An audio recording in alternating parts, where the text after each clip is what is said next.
Even man's best friend can catch the flu. Researchers say the dog flu strain that is rapidly spreading across the Midwest has been identified as a new viral strain from Asia. The strain found in China and South Korea is to blame for more than 1,000 reported cases across the U.S. This is the first time the Asian virus has been seen here in the U.S.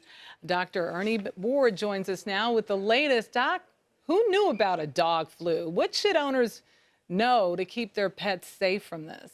Yeah, well, first of all, we've had the canine influenza virus documented in our country since at least 2004. And we thought we had a pretty good handle on it to this most recent outbreak. And it kind of stunned most of us in the veterinary community because it spread like wildfire.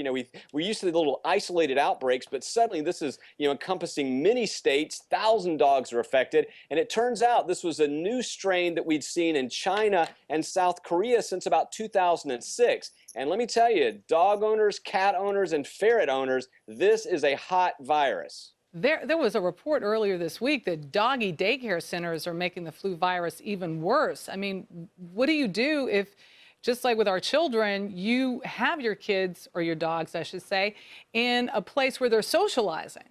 Yeah, this is really a concern for most pet owners and veterinarians because we don't know what you should do. Quite frankly, you need to have a very open conversation if you have to take your dog to a doggy daycare, a shelter, even a veterinary clinic. Find out what they're doing to help mitigate the spread of this. What kind of protocols do they have in place for cleaning? Are they wearing protective gear? I mean, in our veterinary hospital, when we are seeing a high fever, coughing, nasal discharge case, we go into lockdown. I mean, this is something that people have to take seriously because it is so contagious. This is one of those deals where we don't know exactly how long the dog is contagious for. Maybe it's up to 2 weeks. What we do know is that this virus, if it's the same exact strain that we've seen in South Korea and China, it has terrible, potential to spread amongst thousands and thousands of dogs. We've got to do a better job. So if you see these symptoms, get your dog to the vet, keep them away from any social situation. You know what?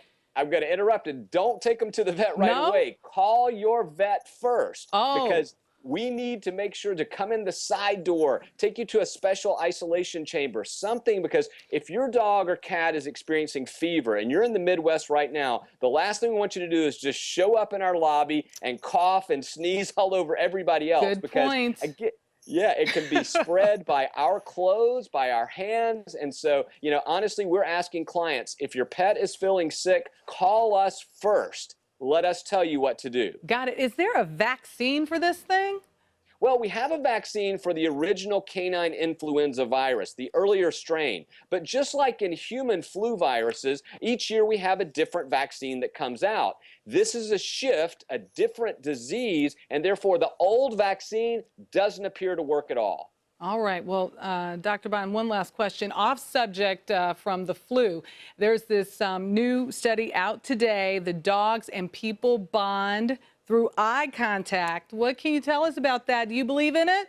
Oh, I love this study, and I'll tell you, this is one of many. And basically, it shows that when we gaze into our dog's eyes, we get the same hormone release, oxytocin, that we get when we're looking into the eyes of a newborn child. Really, really cool stuff. It kind of helps explain that unique bond we have with dogs and cats, which is why we're talking about the flu, because quite frankly, we love them so much. Remember though, guys, this isn't just a dog flu. It affects cats and ferrets as well as dogs. Yeah, I picked up on that. Dr. Ernie Ward, you say it best. Thank you. And we appreciate you alerting us to this really potentially harmful flu.